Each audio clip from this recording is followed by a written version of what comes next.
Dondo Chico Yawe Susu, a Holu da Hobo, Jagunson no tonton. To Cleume, Mima do Hamide den Susu. Migrant de Hodo, autant Ovi Jacob ton letonji. Me pognon do bon Jacob Ovi Yaton Edo. Podo asi enne. Asi titan 5 no yin Laheli, devonoin Léa, devonoin Zilpa, devonoin Bilha. Bon, vu ya olole, mais les noms Siméon, Lévi, des noms Ruben, des noms Judas, des noms Zabulon, Issachar, Dan, Gad, Aser, Nephtali, Joseph et Benjamin. Bon, elle va dire Dina doit Crétana. Donc, il y a tout et tout. Bon, et n'a pas pepepe, et bah, Jacob dit Ruben, Siméon, Lévi, Judas, Zabulon, Issachar, Dan, Gad, Aser, Nephtali, Joseph et Benjamin. Wado Dina doit Crétana. Dina de dodo Crétana là, et nous quoi vivre na yon vivre ouais yon tout. Bon, tout le temps mais Bibeli dodo, edo, au grand hobo, Jacob na dona au vieux temps là. Et quand on a besoin, au vieux d'ahologie ouais. Au vieux d'ahologie, on a besoin de l'eau béni. Bon, voilà edo, Jacob so yoro lan vi sunu temps là bodomon. Mi be mi de pri do po na indo dona mi. Ene he na jodo mi go to azango do temps là mais. Mi pri mi de bosser. Mi vi sunu Jacob temps là mi, bo ton to ran isele o to mi temps. Léo Benny, il y a un peu de ronché, titan roulant chez ton, qui clôt y ton. Pour qui clôt roulant ton pot, ou roulant de aussi. Il y a un tindo qui clôt là-bas. Non, il y a dit à 200 ans de ton jiwutu, ou nous y a fruit. Et on a dit à une autre chez. Genèse 49, verset 1 à 4. Jacob ou soyira ran visunu eton le, boudamon, mimba mi dekpli, dokpo, na nyenindo do na mi. Enehe na jodo mingo to azango do ton leme. Mi pli minde bose. Mi visunu Jacob ton leme. Botun to e clan Israeli autant mi ton. Léo Beni yewe plonjiche. Yewe plonjiche. Rolonche. Titan roulanche ton. Titan roulanche ton. Kiklo ye ton. Kiklo ye ton. Bo kiklo roulant ton po. Roulant ton po. Roulant di osin. Roulant di osin. Roulant di osin. Yemana tindo kiklologba. Amana tindo kiklologba. Na yekeji yi adozan ototo etonji utu. Wenenu ye flui. Ewa keji ayimlo tenche. Merci beaucoup. Nous et Léo Ben le bail miroto. Et j'ai gloko bo babalama to kwekwe. Eton. E glema. Les Léo Ben go. Mon baba est un science prévu. Emlando leji. Des mots va science yero a.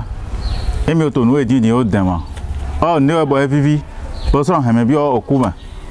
Ali hode webo. Enyon to mi ugbe tolede. Sigba ali odo po de heme bi okuma. Lo e ma ugamo. Ou ezombo yo hodo todo roman chapitre 7 Ecclésiaste verset 26. Edo nyeso mo nu ve u gan oku. Ido aiha nyonu he ton he basi o monkan.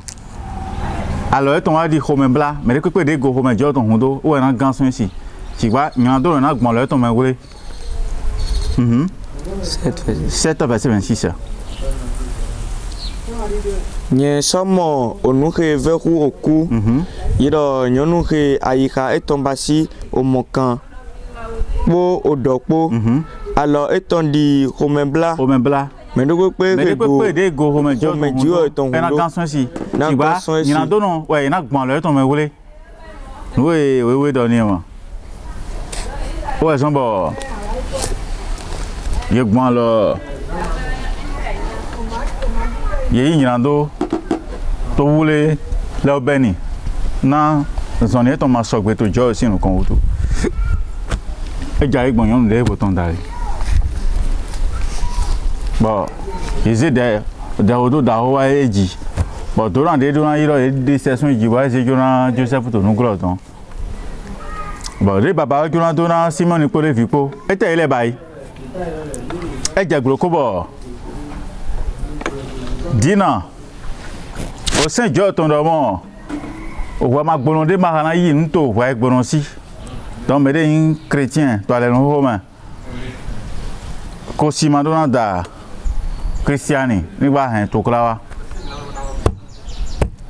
Pas job Dinaton. Boy du kosona trop merci m'aider. Bon, edo ouais. Bon, no vena. Et vena Jacobo. Bon, Jacobo est pour doit y avoir. Je viens ton lego et donner. Et donc, on délai Jotofi. Bon, nous avons minamment. Genèse chapitre 34. Mina betan là, mina si c'est pas réparé. Tina viens nous les attend. Que Eji Clan Jacobu sortant y n'a donc pas viens nous autoloton les. Chekemi au vie Amoli. Donc Chekemi vie Amoniton. Qui vit nous? A revi autoloton. Sans moins. Eyi Bozanre. Voilà, merci. Donc Chekemi vit son Amoniton. Eyi dina Bozanre. Vraiment bon quand il est mogboé. Oh, allez nous jouer ton Abraham, Isaac, Jacob ou un homme. Vit son de quoi de Eji, pour quoi en chantant. Et donc boire dans l'environ d'antan. Bon, il y a boire dans il est. Il y a quand ils sont au quand Christian est tombé. Bon, au quoi voulez? Jacob voulait au moins. Des vidéos pour les gars. Là va y aller. Edouard est mon. Bon, au vu ton soeur miton. Et j'ai des violents tout maintenant avec barre dans l'air. Des vidéos les cossés. Et donc et toi tu n'as pas moi ya. Et m'a pas moi. Bon, babala fae do yin johodo nojo na mia bairo ni. Ache Simon Nicolas Vipo. Yeze rodo e hama. Bon, Genèse 34 mina verset de to fin din. Yeze rodo e hama mo. No mina zondo e notre hama to en hui. Simon Nicolas Vipo ali ai haton. To frère de Paul Sinchen do. Wa po mina je dina so mi ton na e. Mi do ai mo me pona gbada we. Oye do ai do mo o sen lo yin do mo wa po mi na se fi mi ton na mi na mi ko hen gbele utu mi o de so aloji mi ko de viager ton ene utu me pona gbada pátápátá de se mo e fi na e a ni mo be yan aya je da ho wa les 3 derniers versets. Bo adokun yeton le po bo ome flin yeton le po bo asi yeton le po yedo yaga pedogo. Les 6 derniers versets. Visun Jacob ton le wa. Voilà. Mais ye roule de. Bo ren auto logble yaga dogo. Et so ajo. Toi azanton togbe. E pe azanton, de yo gbadani we pe azanton. Bo ye wa to loji din ro. Simeon ati Levi ama honu pon. Konena alanto yego. Konena adade egboro egbe to popo ni egbada we pe azanton. Nu enojo sun le yun soso po to fi. Visunu Jacob ton awe. Oui. Simeoni bo Levi po. Ati Levi. Non visunu dinaton. Dokpo yeton yi ohi yeton diro. Bo wa otoloji ajiji. Bo hu sunu le po. Ye hu sunu le po son to lo men. Cheke mi vi sunu amoniton ye hu bo hu ahovi bo hu aholu ye hu mele po to lo men pátápátá. Ye so hu amoli po cheke mi vi sunu eton po to ohinu. Dagbe. Bo de dina jegbonu so. O cheke mi ton gbe. Bo ton yi. Ye ton yi. Visunu Jacob ton le wa.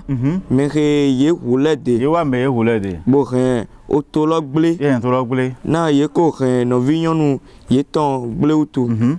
Ye bel lengbo ye ton po oni ye ton po. Merci. Donc nous e ba yin. De baba ojuna dona Simeon ati Levi. Mi se nde baba lodo. E jona dona Simeon ati Levi ne dolo minadoto. Genèse 49, verset 5 à 7. Meme sunu we Simeoni kpo Levi kpo. Ahwafunu atingbandido ton we ohi ye ton le. A alin donche. Abio lile ye ton me wablo. Klan okplito ye ton gigoche. Anyi me kondo kpo blo. Na to adisisa ye ton me ye hu dawede. To ojro ye ton titi me ye ko gbodona onyinde derodo adisisa ye ton nyi na idobu poro kudo ye ton na nyoka nyina kan to Jacob me bo so gba ke ja to Israel me lo we do ni ero emina kan to Jacob me wa gba ke ja to Israel me baba ho de do e de odro ma wazon ye kwa vuna o Saint John ton ni do Levi regbe to church mo kaka je gbe wo mi no mo wa to de wo le ko nle Levi si kun kan mele ni Simeoni wo so ma so bu pon gbere ni mi bi ohun do le pepe me atanto ono fran jan we atanto e ono hon do ko po me ka fi to akunjo ton me atanto ono fran don o kun kan Simeoni ton le ni bon e ho de do e de odro ma wazon donc ce qui veut dire que to egbe avant to mi wa ho na ji ko ye we e to njo ton han gbe to mi de me ti tan de so no han no gbe to go oh to dai to Israel me ye ro kwa fu na ji ko ye we bon na ido ko to jire na mi nde jo to Israel to la sin chen bon jo do sen na ido mo ye maha bona idasi to wendo o ma gbonu le me bo fi se ton ye ke alo yibo che yun le de e che si se po eji bo adido ji ho ye we bo ya so yan kan to me bo gbe to koko po bo e wa jobo Finiasi e wa se no kun to agabo mo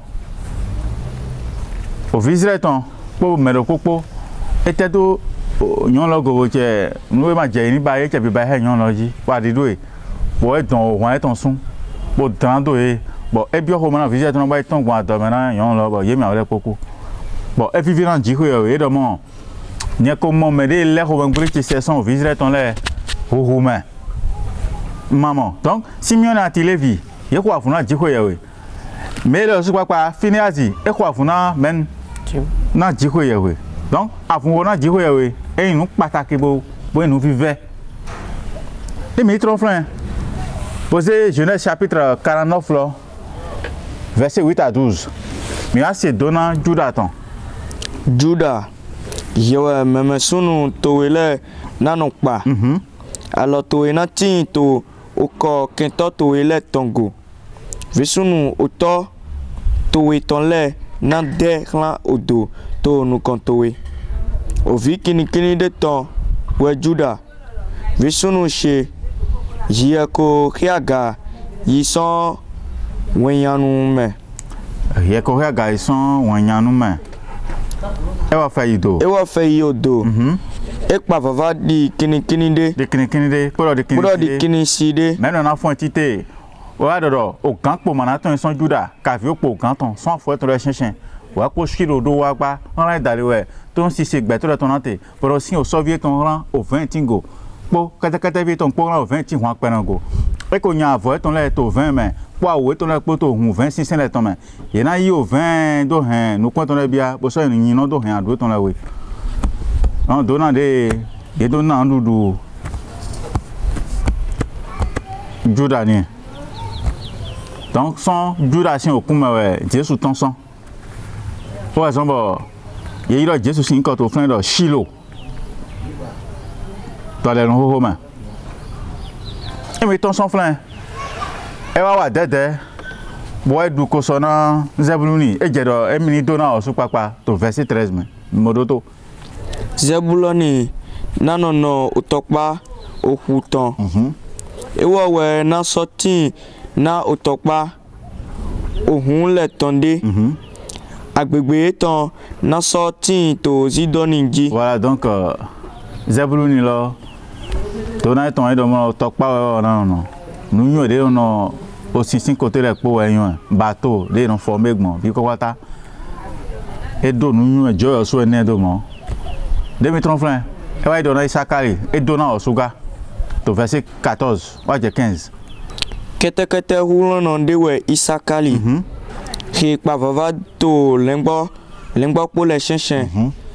Et ça mo oten gbigboje tondo do eyin dagbe podo ayigba loyin nu drome et ça de abo eton le nando riangban bo so lesun David to pakazonglo. Merci. Donc Isakari dans les un peu to ho non de donc ni ate do Isakari go na zinde e pemi do e na ho ka bo ye na jai je ne ho won so mo po so do mo kete ho non de we Isakari e pa va to le ngbo po le shin maman donc e ho won no to no susuma je ne ho non e do won ta di kini de mi tron flan e wa dona tani do mo verset 16 wa je verset 18.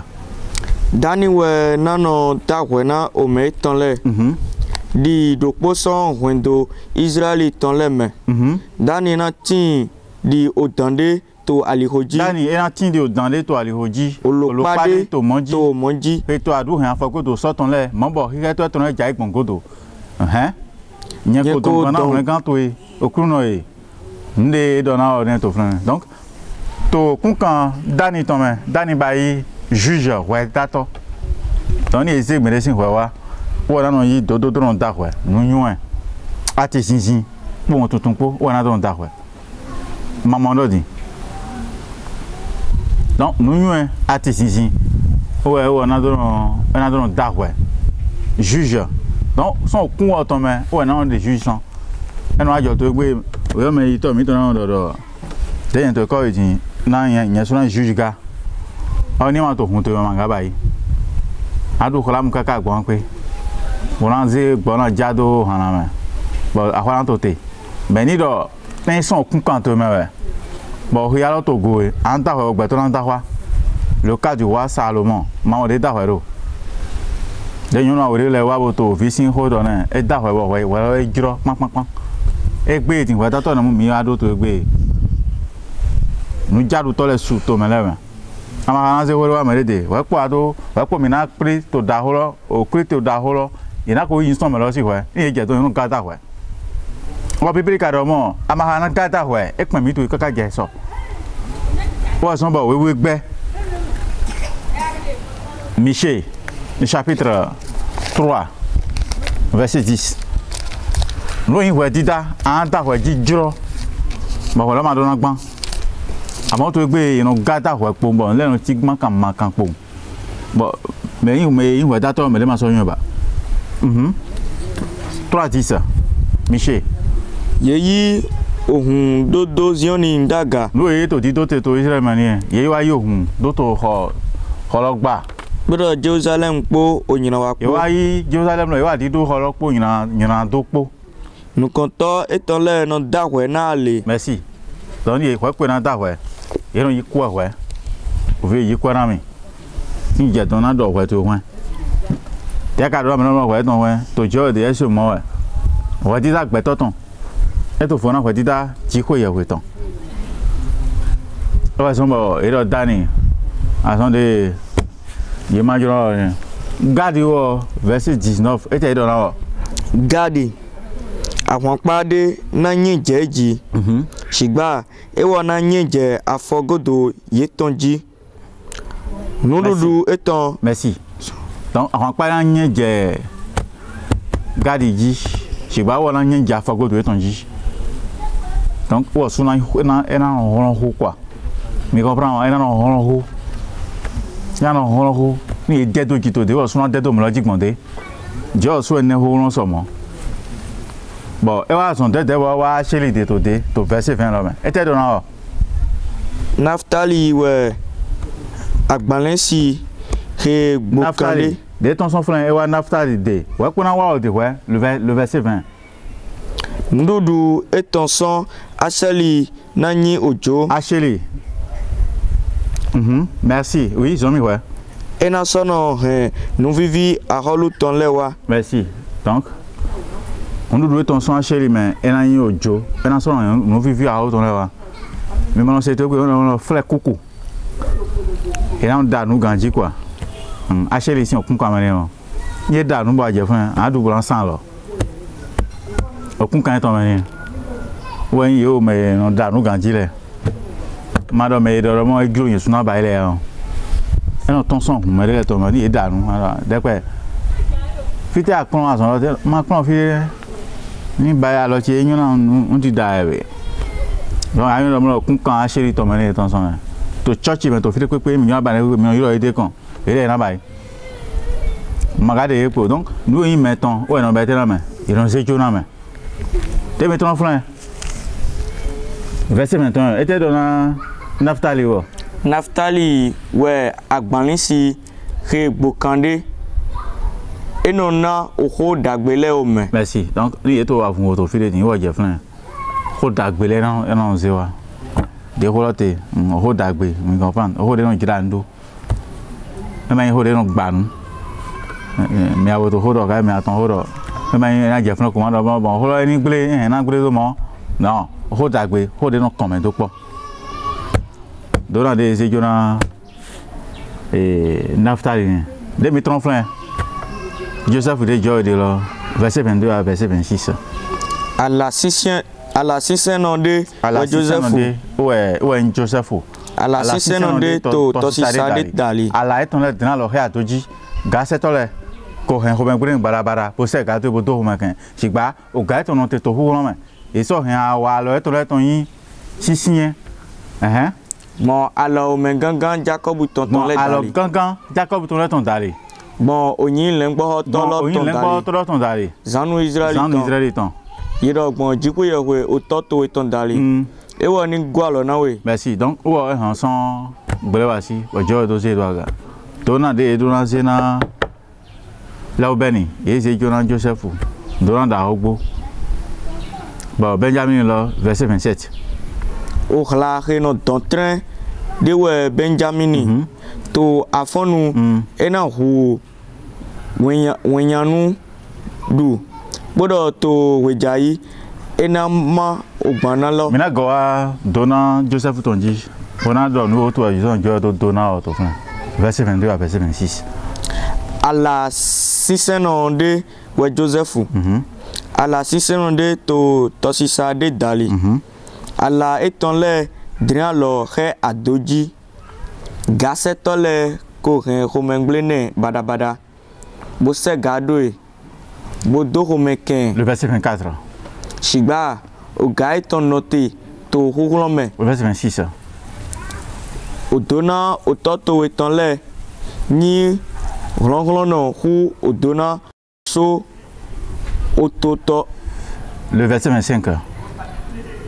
Yido bon jiku ye we ototo etondali ewo ni gwalo na we bodo bon gan unu po dali ewo ni dona we odona olon agatonle odona odogbo ke papavado oglo tonle odona anole tonle po ado tonpo. Voilà donc Joseph lo dona de na ni juro ni ngai oni bona fin en longtemps mais bon bona de aussi des tensions mais bona former les ainsi de suite bon ni alors ton bayi ni me da lo le lo go bonanza e na mo do le lo enyon mais ka bayi no e Joseph aussi ndé ni de mi ton son flan mais wa ho Benjamin tonji était dans verset 27. O khla kheno doctrine de we Benjamin to afonu fu ena hu wenyanudu to reja ena magbana. Bodo to reja yi ena magbana lo. Merci. Donc on a un chasseur. Donc il est ton afonu. Quand il to kla je reja yi ne sun to kla je le ena ma no le. Voilà oison ton bonado. Iwaji Dina. On veut y attendre. Assez temps. Les mi do dai. La eli.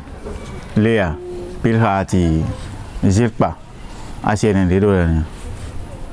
To Cocola Poma, Merino Pondo, Mere Mito Hihodo, Maramai Nushikono, to Nequema. Emi Hodoe, to Quiquema, Minamo Alei, Chibari mi Nushikodo Hodoe, Nuja Godoton, Mirasoyon, for example.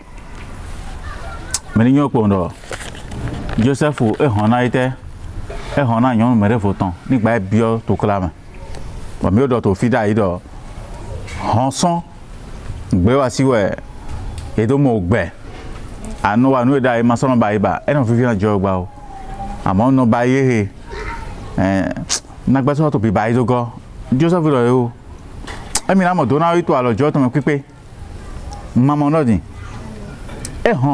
Na au sein des moutons, au sein chien au temps, pour les autres mains, verset 20, chapitre 20, verset 14. Et de l'homme, au sein de rien manadiayo.